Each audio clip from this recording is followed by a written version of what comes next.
sila na isuspender ang Sa penalidad. tao ka mang iso sa wangang drugs, palagos man subot ang higit na Ang tubig baha noong hinabot pa sa lampas na medical. siya na anas tingong tubig kalayo ang apektado kang kasunod. Newsbreak. Sa headlines kan mga barata, mga jóvenes iyo ang papaluna doon sa pagoda sa fluvial procession. Mga miyembro kang Naga City Police Office ipinaseraron sa medical check-up ngunya na aldaw. Crime incident sa Bilog na Bicol Region, nagbaba sabi kang PNP Bicol.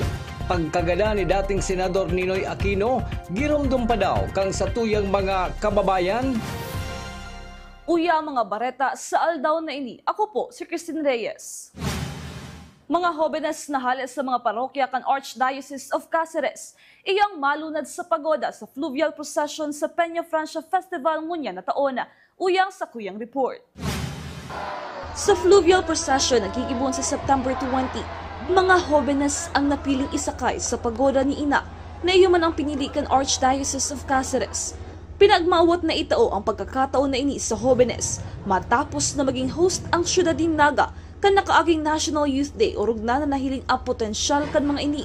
Susog kay Father Francis Tordilla kan Archdiocese of Cáceres. Gusto nindang taawan ang mga jóvenes ding pagkakataon. Hulita sa roang sektor na ini sa nalilingawana, kaibahan ang senior citizens as in persons with disability. Panagos mo hindi kaya duman sa since National Youth Day kita nag-host. At the same time, of course, sa tuwing Arsobispo, siya pa din ang chairman ng CBCP Commission on the Youth. So, maon kang mga nanunungdan sa satuyan na itaw sa mga jóvenes manggiraray. Nahilig sa potential during the NYT.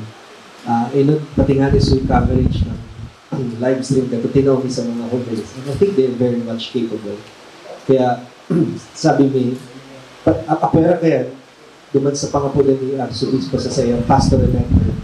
Saro sa mga pirmingaling naman ta siyempre sa mga jóvenes, apara kang mga seniors tapos sa PWD. So, sa mga jóvenes po irara ang tatawan na pagkakataon po muna na makita sa pagkakataon. Ang Archdiocese of Cáceres ang nagpadara ng mga surat sa kada parokya asin pinili ang mga estudyante asin jóvenes na iiba sa pagsakay sa pagoda. Nagsulat po sa mga kanya-kanyang parokya. And usually, ang pinapadala ng mga parokya po dyan itong mag-iibang leaders nila sa mga jóvenes. Inaasahan na maging matunino asin makahiras din magayon na eksperyensya sa mga jóvenes na malunad asin makikisumaro sa selebrasyon kan Peña Francia Festival ngunya na taon. Para sa Janan TV 48 Naga, Cristina Alcanzo Reyes, Newsbreak.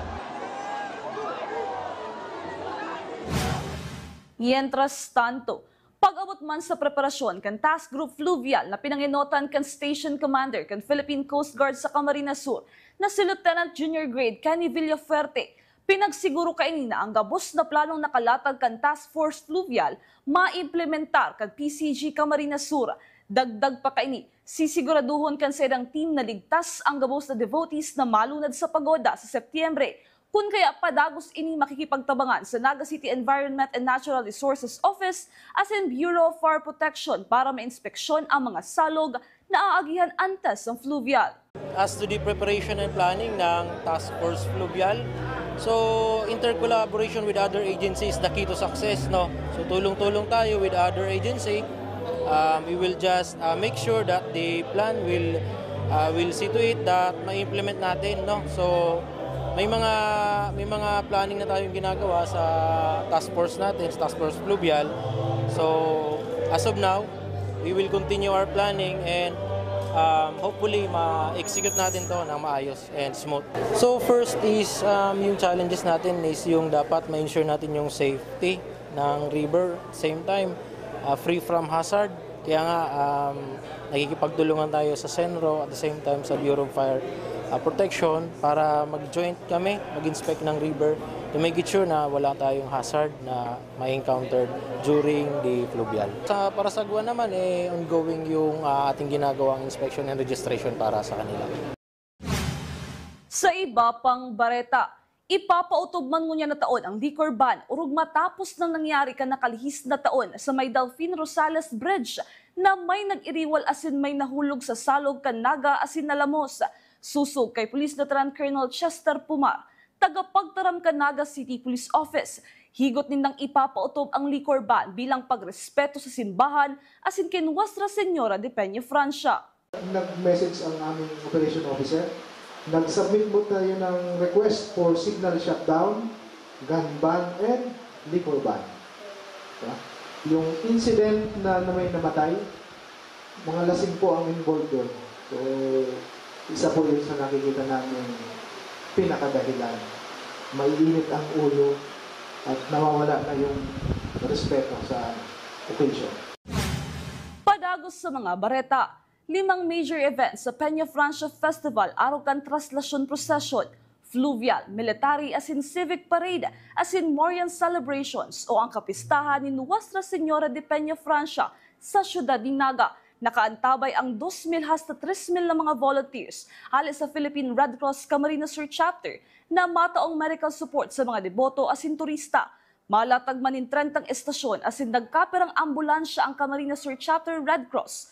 Susog kay Maria Felisa Badiola, OIC Chapter Administrator kan Philippine Red Cross. Sa kada estasyon, may nakatagamang 15 mga volunteers na iyang mataong first aid sa mga debotong nangangaipuhan ng tabang medikal. During Peña Francia, normally we have 5 major events ang ina-attend natin. Yung pinaka-highlight talaga is the Traslasyon and then Fluvial. And we have also the military and civic and then the Marian celebration. So with that we prepare at least nasa 2,000 to 3,000 volunteers. So different events na yon. Just like last year, ganun yung umabot yung volunteers natin na mobilize. So ngayon, yun din yung ine-expect natin and baka more kasi mas marami na ngayon kasi wala na tayo sa pandemic time. So yun yung piniprepare na masyado ng ating office, ng chapter, Camarines Chapter, Philippine Red Cross during the Peña Francia. More on sa medical part kami, pero we can also augment in some sectors, pero pinaka-highlight namin yung medical. So we will deploy ambulances and of course mga first aiders na I think we can have at least 30 stations pa rin. And for that, sa each station we have 15 volunteers to mobilize in each. So meron yun nag-walk lang sila and then meron lang talaga kaming mother station na ipupunta. Sa iba pang bareta, August 21, 1983 o 42 years na ang nakakalihis matapos badilon sa Manila International Airport si depuntong Senador Ninoy Aquino. Girumdum pa man daw kan sa tuyang mga kababayan kung taano holiday ngunyan na aldawa uyang sa kuyang report. August 21, 1983, kanang gibuo ng assassination sa Manila International Airport o mas bistado ngunyan na Ninoy Aquino International Airport kay dating Senador Benigno Ninoy Aquino, 42 taon na nakakalipas. Ngunyan na aldaw, deklaradong special non-working holiday bilang pagirumdom sa paggaganan sa dating senador sa paglilibot mi sa Cory and Ninoy Avenue sa Barangay Triangulo, Ciudad Naga. Nakaulay mi si Harmil Ortiz, sarong tricycle driver as nagahalat kan sa iyang pasahero. Susug sa iya, importante na maray na girumdumon ang aldaw na ini, huli sa naging ambag na naitaw ni Aquino sa nasyon kang ini nabubuhay pa. Importante pong maray kasi iyo po ba yan si anatang dating presidente, mga po nakaaging ikada. So ngunyan i-celebrate naman ngunyan na aldaw para sa gabos mo po, kaya nagano man yung holiday. Para man kay Willan Bautista, saro man na tricycle driver, ang sa iyang pinag-iisip iyo ang sa ilang pagbiyahe na apektado kung may mga holiday na araw kaini. Kabawasan subot ini sa ilang ingreso ngunyan na aldawa. Bako lang mga tricycle driver ang apektado kundi pati naman sa ibang negosyo na nag-aasa sa dakol na customer. Trabaho, ta holiday, pero sa mga nagkakarayo, medyo may kadikit na epekto ta. Siyempre, may pasahero, dikit. Araw ganun, naghahali kami sa pila bago kami makapano. Pag paraikot-ikot man kami dyan, dog man kami sa gasolina, saro, tapos ararayo pang mga minsan dudurmanan. Kaya ang gigibo may, tiyaga na lang hanggang makapano kami. Diyan nga sa luwas na yun, duwa-duwa ang pila eh. Kung hindi kami ma-pick up, ang iba nagluluwas. Kaya nagpa-approve kami na pwede sana duwa dyan para pagluwas kang pasero, dyan masakay. Kung igwang dapat ipagpasalamat ng publiko kay dating Senador Aquino, iniyon demokrasyang sa tuyang namamatayan ngunyan na panahon asin sa masunod pang henerasyon na iyong kabayaran kan pagbuwis kan buhay kan dating Senador Ninoy Aquino. Para sa Janan TV 48, Naga, Cristina Alcanzo Reyes, Newsbreak. Buminaba ng 7.12% ang crime incidence sa Kabikolan, huli subuot sa pinag-implementar na 5 minutes response time strategy. Poon July 16 hanggang August 16 ang PNP Bicol nakapagrehistro ng 1,722 crime incident na mas hababa ng 132 na kaso kumpara kan nakalihis na taon na may 1,854 na krimen. Sa kaparehong petsa, nakakumpiskar ang PNP Bicol ng 54.62 grams ng dahon ng marijuana as in 2,215.49 grams ng shabu na nagkakantidad 15,071,855.52 pesos as in pagkakaaresto ng 114 drug violators. Mientras tanto, sa pagbaba kan bilang kan krimen sa bilog na Bicol Region, igwaman subo 350 wanted persons ang naaresto sa magkakasuway na police operation.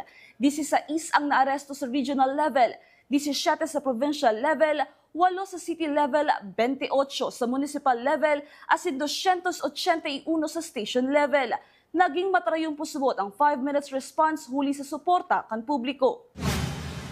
Padagos sa mga bareta, mga miyembros kan Naga City Police Office ipinasairarom sa Enhanced Monitoring of Police Overall Wellness.